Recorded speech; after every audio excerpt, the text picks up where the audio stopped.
தமிழ் மாநில காங்கிரஸ் கட்சியின் தென் மாவட்ட பகுதிகளைச் சேர்ந்த மூத்த மற்றும் அனைத்து அடிப்படை உறுப்பினர்களுக்கான உறுப்பினர் அடையாள அட்டை வழங்கும் நிகழ்வு மதுரை காமராஜர் சாலையில் உள்ள சேம்பர் ஆஃப் காமர்ஸ் அரங்கில் நடைபெற்றது.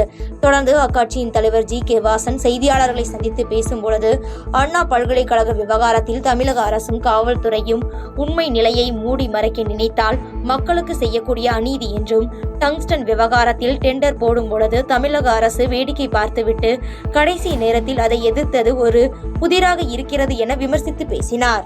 அண்ணா பல்கலைக்கழக சம்பவத்தில் தமிழக அரசு, காவல்துறை உண்மை நிலையை மூடி மறைக்க நினைத்தால் மக்களுக்கு செய்யக்கூடிய அநீதியாகும். ஜனநாயக முறையை கடைபிடித்து நியாயம் கேட்டு அமைதியான முறையிலே போராட்டம் நடத்துபவர்களுக்கு அனுமதி கொடுப்பது அரசினுடைய கடமை என்று குறிப்பிட விரும்புகிறேன். மதுரையில் இருந்து சென்னை செல்வதற்காக தமிழக வருவாய் மற்றும் பேரிடர் மேலாண்மை துறை அமைச்சர் கே.எஸ்.எஸ்.ஆர். ராமச்சந்திரன் விமான நிலையம் வந்தடைந்தார். அப்போது செய்தியாளர்களை சந்தித்த அவர், பட்டாசு ஆலை விபத்தில் பாதிக்கப்பட்டவர்களுக்கு முதலமைச்சர் நிவாரணத் தொகையாக 3 லட்சம் அறிவித்திருக்கிறார் என்றும், இனிமேல் இதுபோன்ற விபத்துகள் நடைபெறாமல் இருப்பதற்கான நடவடிக்கைகள் மேற்கொள்ளப்படும் என தெரிவித்துள்ளார். பாதிக்கப்பட்டவர்களுக்கு நம்முடைய முதலமைச்சர் அவர்கள் நிவாரணத் தொகையாக 3 லட்சம் அறிவித்திருக்கிறார்கள். அது போக அந்த உரிமையாளர் பற்றியில பேசி அதற்கு ஒரு தொகையை நாங்கள் வாங்கி கொடுப்போம். அதை அண்ணன் பேசுகிறான். இதுபோல தொடர்ந்து நடக்கக்கூடாதுன்னு சொல்லி பல தடவை நாம் எவ்வளவு நம்ம பண்ணால் கூட ஏதாவது தவறுதலாக நடந்து விடுகிறது. இந்த ஆண்டில் முதல் துக்க நிகழ்ச்சியாக இந்த நிகழ்ச்சி நடந்திருக்கு. இதுபோல் இனிமேல் வராமல் இருக்க வேண்டிய வேலையில நாங்கள் பார்ப்போம். முதலமைச்சர் அவர்கள் எங்களுக்கு அறிவுறுத்தி சொல்லிக் கொண்டிருக்கிறார். பாரதிய ஜனதா கட்சியின் சார்பில் நாமக்கல் கிழக்கு மாவட்ட தலைவர் பதவிக்கான கருத்து கேட்பு கூட்டம் நாமக்கல் மாவட்ட பாஜக அலுவலகத்தில் நடைபெற்றது. தொடர்ந்து செய்தியாளர்களிடம், தமிழகத்தில் தொடர்ந்து அதிகரித்து வரும் குற்ற செயல்களை தடுக்க தவறிய திமுக அரசுக்கு எதிராக அனைத்து கட்சிகளும் ஒன்றிணைந்து கண்டனத்தை தெரிவித்து போராட்டங்களை நடத்த வேண்டும் என்று பாஜக மாநில துணைத் தலைவர் டாக்டர் கே.பி. ராமலிங்கம் பேட்டியளித்துள்ளார். திராவிட முன்னேற்ற கழகத்தினுடைய அரசு இந்த முறை 2021 பொறுப்பேற்றதற்கு பின்பு ஒவ்வொன்றாக நீங்கள் பார்க்க போனால், நான் எல்லாவற்றையும் பட்டியல் கூட தயாராக இல்லை. நீதிமன்ற வாசலிலே வழக்காடு வருகிறவர்கள் வெட்டப்படுகிறார்கள். ஆக அந்த அடிப்படையில் திராவிட முன்னேற்ற கழகத்தின் அரசு அகற்றப்பட வேண்டும் என்ற குரலை அடிப்படையாக வைத்து எல்லோரையும் ஒன்றாக இணைத்து ஒரு பெரிய போராட்டத்தை அறிவிக்க வேண்டும்.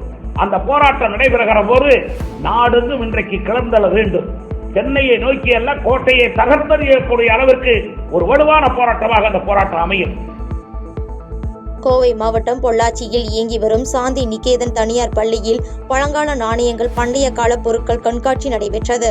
இதில் சுதந்திரத்திற்கு முன்பு ஆங்கிலேயர் காலத்தில் பயன்படுத்தப்பட்ட நாணயங்கள், ரூபாய் நோட்டுகள், தபால் தலைகள், 7ஆம் நூற்றாண்டில் தயாரிக்கப்பட்ட நாணயங்கள் உள்ளிட்ட பல்வேறு பொருட்கள் கண்காட்சியில் இடம்பெற்றிருந்தது. இதை பள்ளி மாணவ மாணவிகள் வியப்புடன் பார்த்து சென்றனர். தொடர்ந்து செய்தியாளர்களிடம், இதை இளைய தலைமுறை தெரிந்து கொண்டு பாதுகாப்பாக வைத்திருக்க வேண்டும் என்று மாணவிகள் தெரிவித்தனர். இப்போ இருக்கிற குழந்தைகளுக்கு பார்த்தீங்கன்னா இந்த பொழுதுபோக்கு ஞாபகம் இருக்குமான்னு தெரியலை.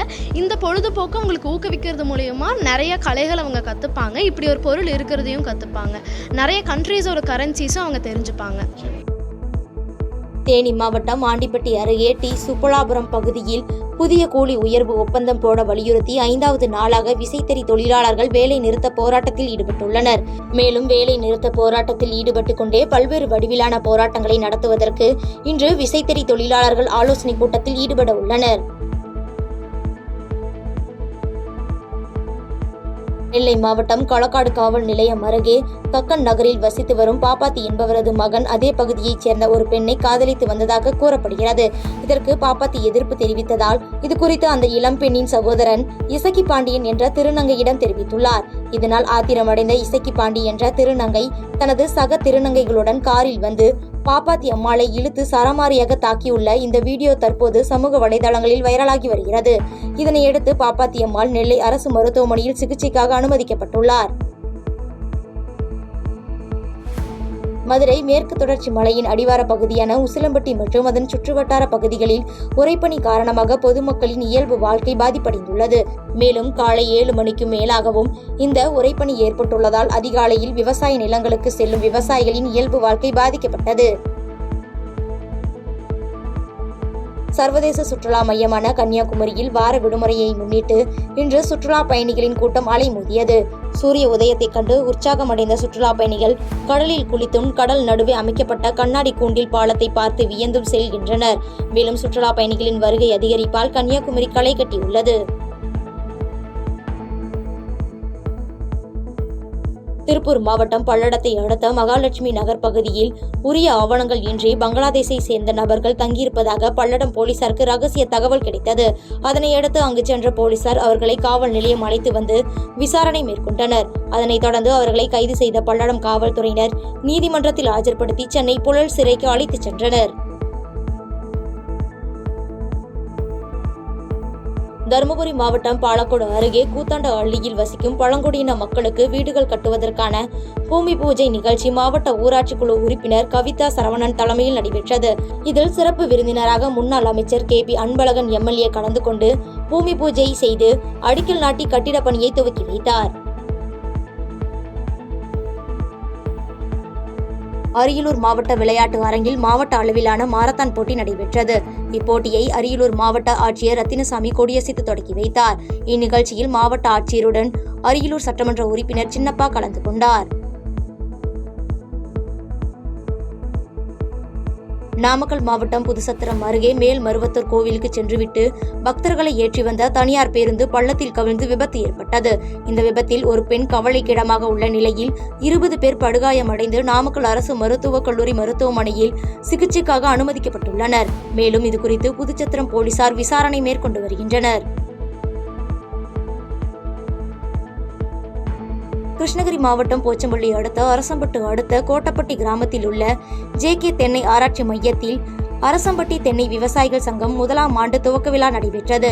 இதில் விவசாயிகள் சங்கம் சார்பில் போச்சம்பள்ளியில் உழவர் சந்தை அமைக்க வேண்டும் உள்ளிட்ட பல்வேறு கோரிக்கைகள் வைத்து தீர்மானம் நிறைவேற்றப்பட்டதாக சங்கத்தினர் செய்தியாளர்களிடம் பேட்டியளித்துள்ளனர். அரசம்பட்டி தென்னை விவசாயிகள் சங்கத்தினுடைய 1ஆம் ஆண்டு விழா.